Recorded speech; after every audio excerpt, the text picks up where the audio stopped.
I think with any new model, there is to be expected a level of healthy skepticism about the viability of the model. And I think different aspects about financial costs to support open access model and whether open access models, because the journals are relatively young, many journals have yet to establish fully a reputation. The issue about sustainability in terms of attracting high-quality papers and high-quality authors, I mean, that has also been discussed,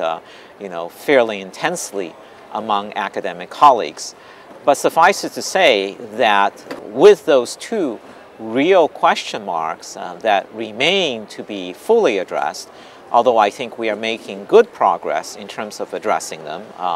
and the trend is suggesting that the financial models can be viable, and the trend is also very positive in terms of increasing quality and increasing volume of submission. So once one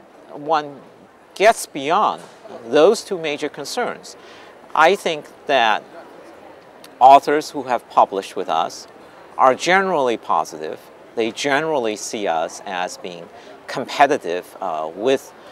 subscription-based journals. They generally see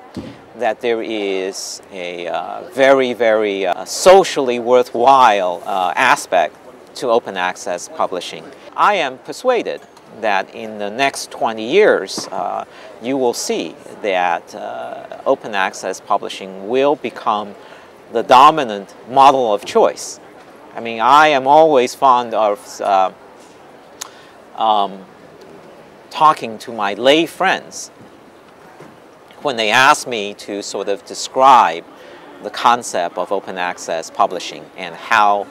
to explain the differences between open access publishing and subscription-based publishing.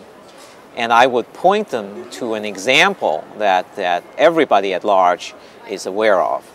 which is the competing models when you look at the open distribution of information in the Yahoo Google model versus sort of the walled-off distribution that is propounded by the AOL subscription model. And if you can understand how those two competing models have tipped, then you can understand potentially how subscription publishing versus open access publishing might conceivably tip in a similar fashion going forward. What we need to do is, those of us who believe in open access publishing, what we need to do is that we need to do a better job of educating the legislatures, the governments, the librarians, our colleague scientists, and the public at large, so that they can understand that this model has some really important sort of epoch-changing effect on how we go forward, not just in publishing, but how we go forward in terms of distributing knowledge, as a civilization. It is really an unprecedented opportunity, and those of us who understand what open access means, and those of us who are believers in open access, I think we need to do a better job in terms of spreading the word.